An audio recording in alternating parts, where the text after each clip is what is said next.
اهلا وسهلا بكم مشاهدينا الكرام، مرحبا بكم في هذا الصباح. اذا اردت كما قراتم في العنوان ان اتواصل معكم حول ما يحدث في الاقليم، في محيطنا الاقليمي، خاصه في الجهه الشرقيه والاقاليم الجنوبيه. اذا هي محاوله يائسه، محاوله يأست منذ نعومه اظافرها ان صح التعبير، أن الجزائر، الكبرنات الجزائرية تحاول الضغط على المغرب بأية وسائل، وعبر أية دول، سواء كانت مرتزقة أو كانت خاصة مرتزقة هكذا. ليست هناك دول صديقة ولا دول آمنة ولا دول سوف تمارس هذه الصهيونية. إذا التجأت الجزائر إلى إيران من أجل الضغط على المغرب عن طريق موريتانيا، ثم أرادت أن تزعزع الاستقرار الموريتاني من أجل الشوشرة على المغرب. إذن فهذا أمر خاطئ، ربما سيحصل هناك مشاكل كثيرة لموريتانيا، لأنه سوف تتعرض للتخريب من الداخل، ثم سوف يكون هناك حرب عصابات نظرا للمحيط ديالها مع الدول المجاورة. إذن هذه المنطقة معروفة بالتهريب، وموريتانيا ما قدرتش تسيطر على الحدود ديالها. إذن فهناك عدة احتمالات، إما أن الجزائر تريد محاصرة المغرب عن طريق موريتانيا، أو تريد إرسال مرتزقة بوليزاريو وتكوين دولتهم في الأراضي الموريتانية، أو هناك مجموعة من السيناريوهات المتوقعة. إذن ولكن هذه كلها فاشلة، فشل في فشل بالنسبة للمغرب. أما بالنسبة لموريتانيا فهناك تهديد مباشر جدا. كما قلت، لأن الجزائر لدينا احتمالان، إما الضغط عن طريق إيران من موريتانيا، سوف يتم خلق مشكل في موريتانيا من أجل محاصرة المغرب، ولكن لا يمكن محاصرة المغرب.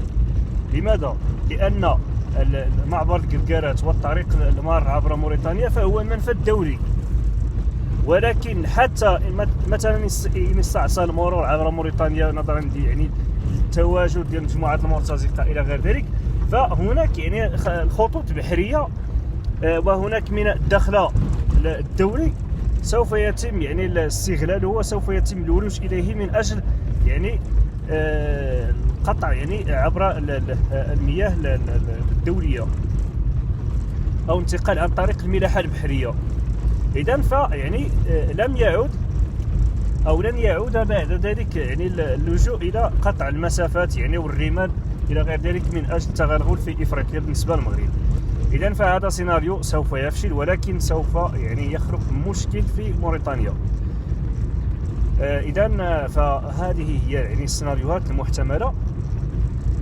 فالجزائر استدعت الحرس الثوري، إما لغرض الأول كما قلت من أجل محاصرة المغرب، وللثاني من أجل إيجاد مكان نقل إليه مرتزقة بوليزاريو من أجل تكوين دويلتهم أو جمهوريتهم الوهمية، لأنهم توصلوا إلى أن لا يمكن قيام جمهورية على الأراضي المغربية، فهناك صحراء مغربية لا يمكن بثرها عن المملكة المغربية. إذن هذا هو السيناريو المحتمل. أما سيناريو الحرب كما يتحدث عليه البعض، سيناريو الحرب المباشر مع الجزائر، فهذا أمر وارد 100%، ولكن سوف يكون فاشل، وسوف يكون ضربة قاضية للكبرنات. لماذا؟ لأن هناك غليان في الشارع الجزائري، هناك معارضة قوية جدا على المستوى الداخلي والخارجي للجزائر.